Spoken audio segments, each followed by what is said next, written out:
Hello YouTube.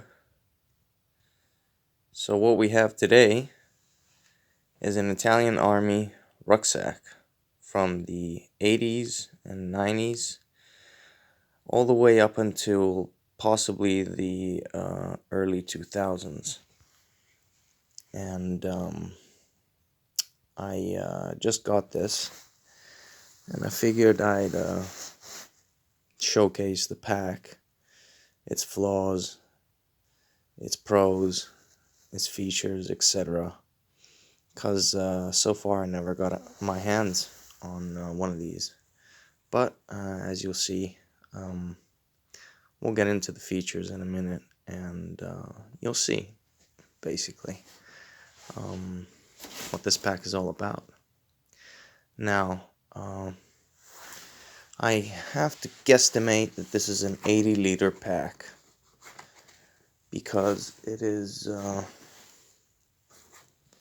it's pretty big, I have to say.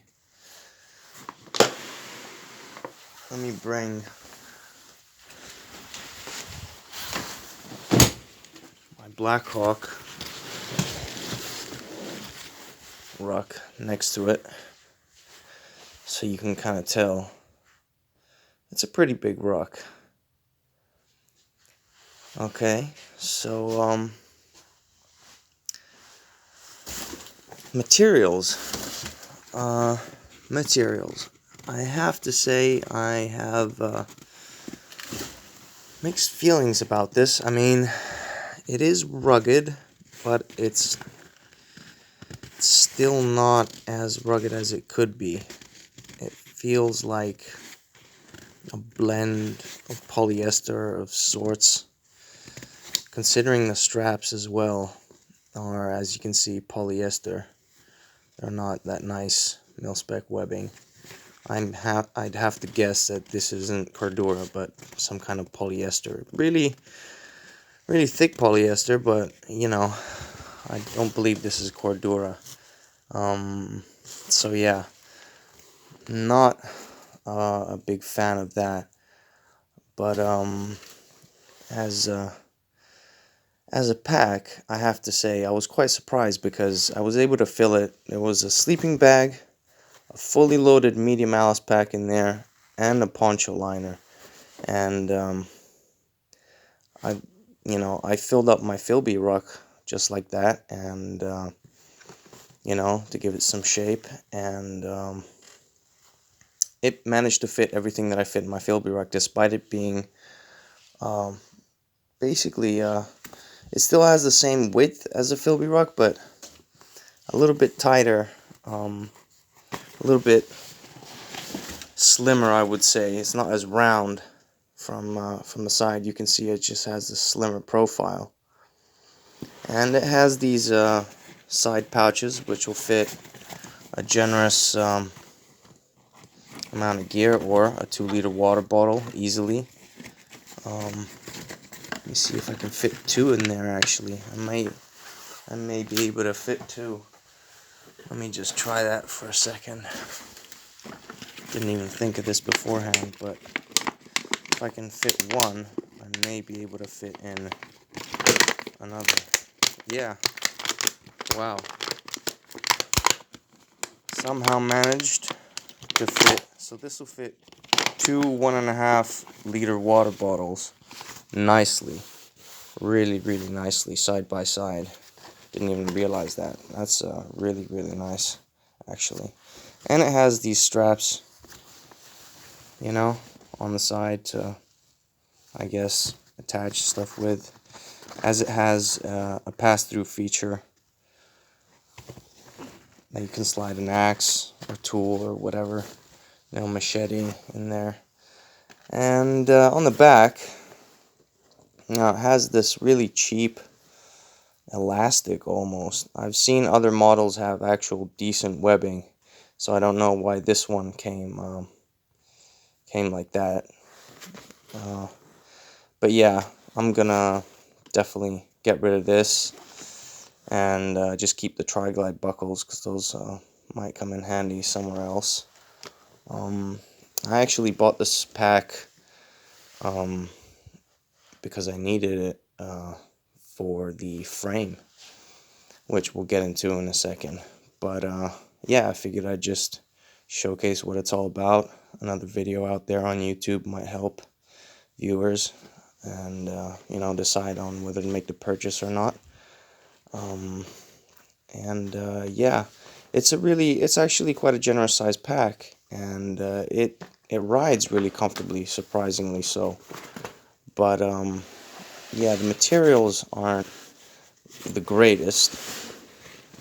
The Italian Army has since upgraded their rucks, so yeah. And yeah, coming back here, we have the frame.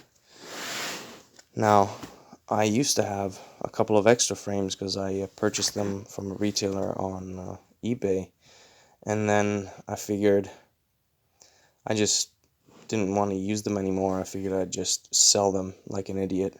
I ended up regretting it later, so I ended up purchasing the pack just to get the frame, because I'm going to use that on one of my Alice packs. But to the viewer, someone asked me in the past whether the hip belt was usable as well on an Alice frame, and as you can see, it simply slots through here. Let's see if I can get better lighting.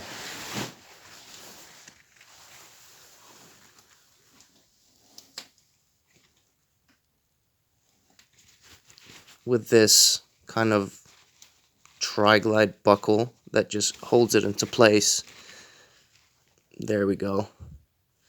So it just slots through the frame like so. So it could definitely work for an Alice frame, but you'd need a strap to secure it with. However, the thickness, or rather I should say the thinness, this hip belt is really, really thin, so it's useless, it's garbage in my opinion.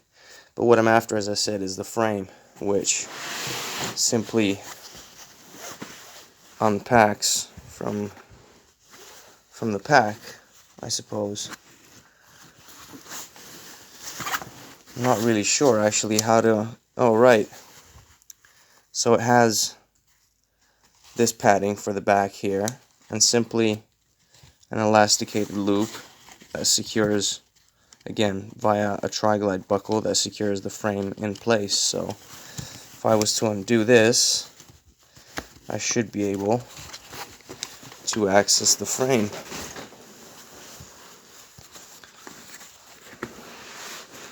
Oh, okay, so I'd have to, so the pack is, I couldn't access it because the pack is also holding the frame in place via these tri-glide buckles. So yeah, once I undo those, should be able to get that frame out. But yeah, also has a really generous, forgot to mention, size pouch up top here, really, really generous. Can fit a lot of gear. And one detail that I really, really like are these straps sewn onto the top with the buckles, for a sleeping pad. So that is definitely a feature that I really enjoy about this pack. I really think that is a plus. For for bushcraft, I'd probably use this, but for anything more than a day hike or 2-day hike, I definitely wouldn't recommend this. I'd definitely go with something a bit more rugged, just because of the materials. As I said, the nylon feels a bit cheap. The padding doesn't feel great, but I've tried this on. It doesn't feel as horrible as it could be. But again, the padding could be better, especially the hip pad. But other than that, it really... Oh right, I forgot to mention there's a pack, an external pack that clips on to this section here. As you can see, there's the female end of the buckles, and this, I suppose, is just to retain it a little bit in place. But other than that, yeah, it's a pretty simple pack. Has a very small snow collar, and you know, nothing special to it. So all I can say, guys, is yeah, I guess here's a quick look at the Italian Army rucksack, the old model from the 80s and 90s. And yeah, I hope you enjoyed this quick review, and hope you learned something new, I guess. And yeah, as always, thank you for watching, and I'll see you in the next one.